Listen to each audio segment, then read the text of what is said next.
Hello, everyone. This is the Crimson Cure, welcoming you to the Crimson Tower, a place where we keep a feminine foot on the neck of the gynocracy, feminism, and black male misandry. So go ahead, pull up a chair, stay a while, and listen. Look, I'm black guy. Hello, how may I help you? Hey, Habibi, look, my hang low ain't working like it's supposed to. You got any of them sex pills? May I randomly suggest one of these generic products? Nah. You should take the A game, little bro. Bling bling for the ding ding. Nah. You shouldn't be taking that poison, little bro.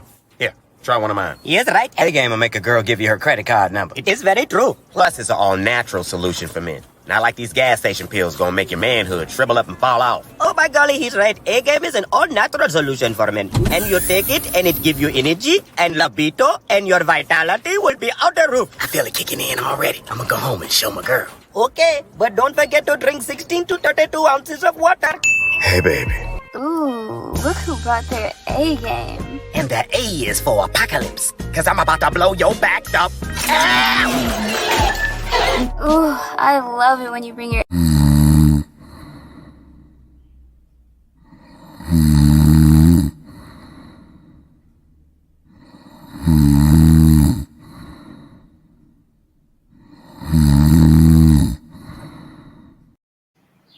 Hey there, my Crimsonites, and welcome to the Crimson Cure channel. I am, of course, your host, femininity coach, and author of The Crimson Cure, and this is my perspective. So what are we talking about today? Today, we're talking about there are no good black men. Right? Right. Well, what do I mean by that? What do I mean by good black men? Well, first we have to define a good black man. Okay. And there are two definitions to this. The first definition is the gynocracy's definition. So what's the gynocracy's definition of a good black man? A good black man is a do boy. Okay. A good black man in terms of the gynocracy don't vet women according to these four things: the time, the toll, the trouble, or the threat. See, a good black man, according to the gynocracy, doesn't vet a woman to see if she's worth his time, because he thinks that all women are worth his time, because he doesn't think that his time nor himself are more valuable than any woman anywhere. So there's no reason for him to vet her to see whether or not she's worth any time spent with her inside the bedroom or outside of it. According to the gynocracy, a good man, he spends.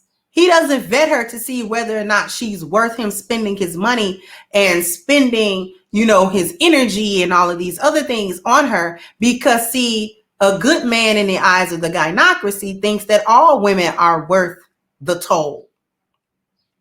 Any woman that comes across him because she has a vagina that works means that he's supposed to pay. So he already thinks this. So he doesn't bother vetting her according to that. He also doesn't bother assessing any trouble, because any trouble that she brings, he deserved it anyway. I mean, he should have known what he was getting into. He should have known what kind of woman he was dealing with, right? Because a maggle in the gynocracy thinks that all of the gynocrats are worth the trouble. Any trouble she puts him through, no matter what it is, no matter how detrimental it is to him, she's always going to be worth it. He's always going to give her another chance. He's always going to be there with his time and his toll and everything else, because there isn't any trouble that that's going to be too much. And finally, he does not assess her according to any threat, because whatever threat that she has, he deserved it. Right? See, according to the gynocracy, a good man is a do boy. He doesn't hold them to any account. He doesn't make them work for anything, because he doesn't feel that he's valuable enough to make the women work for anything, because inherently the women are better than him. And he knows that. So if somebody is your better, you don't have time to vet them at all because they're already better than you. Vet them for what reason?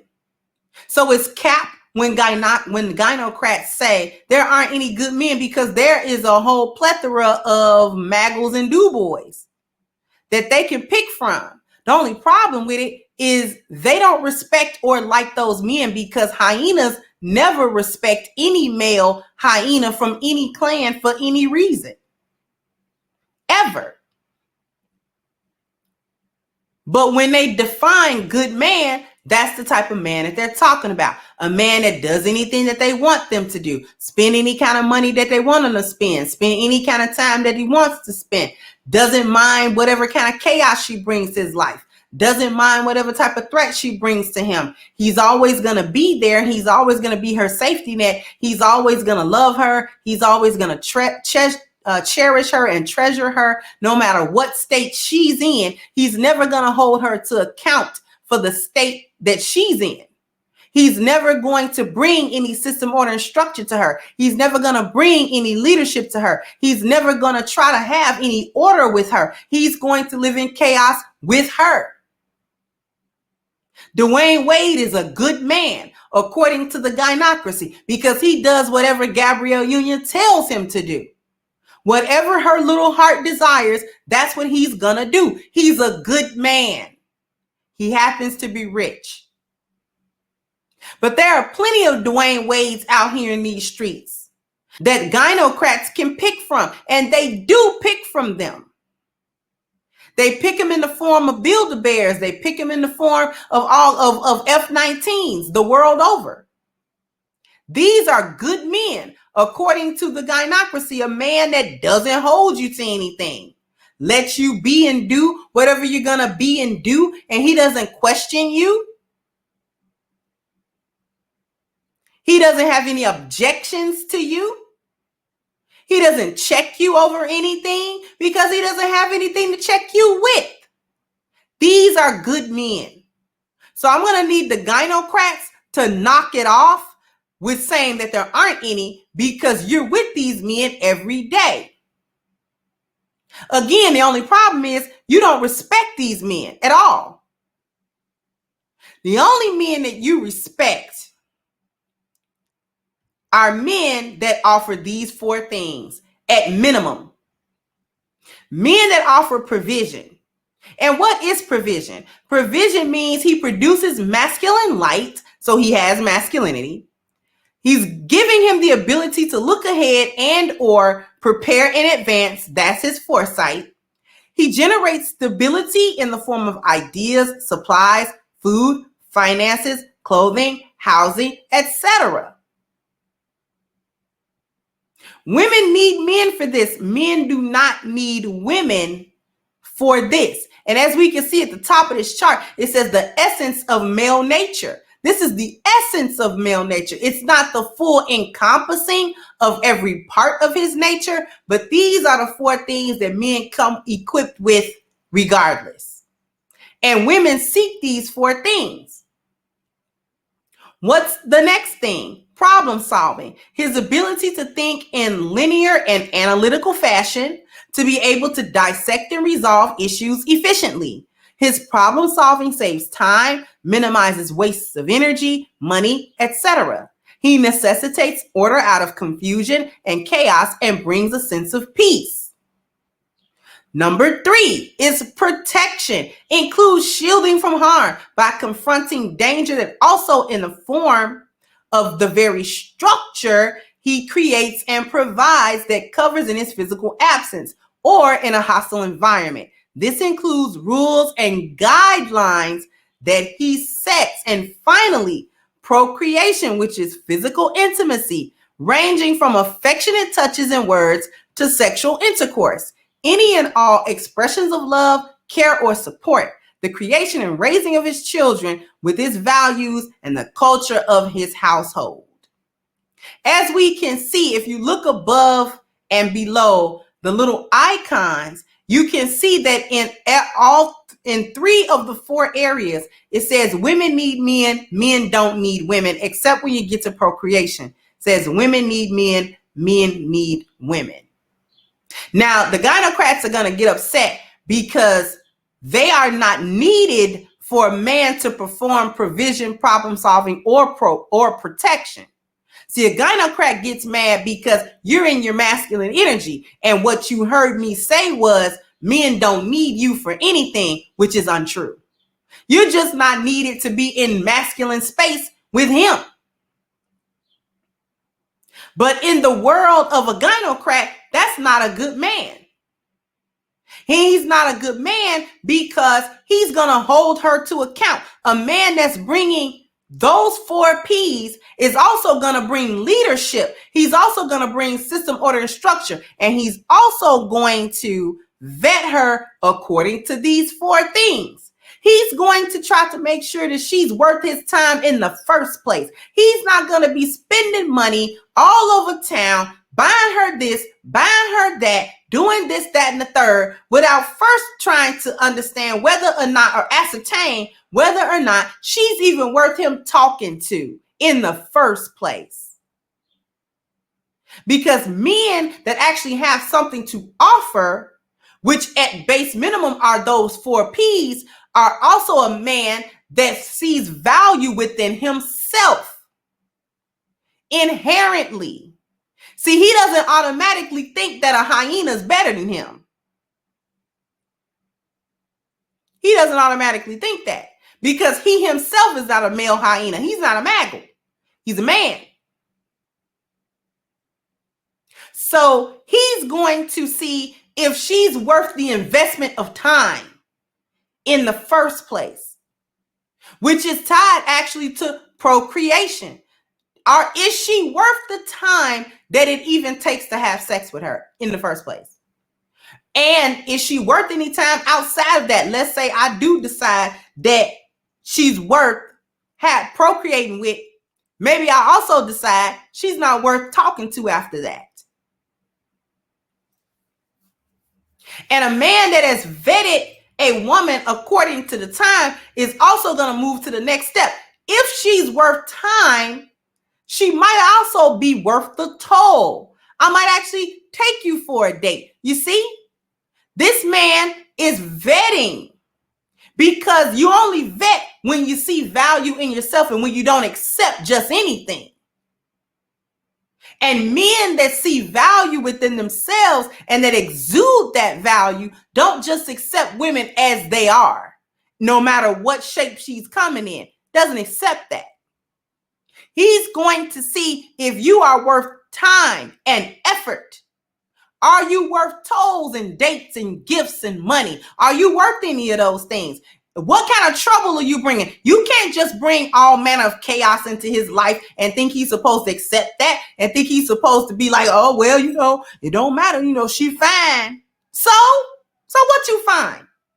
A man that sees value in himself, of course, is going to go for a woman and look good, but that's not going to be the be all end all of what he's looking at and how he's vetting her.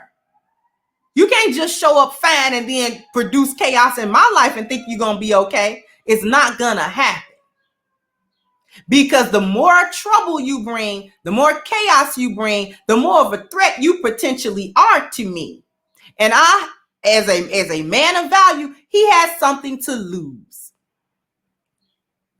And he's not going to let you lose it for him. It is what it is.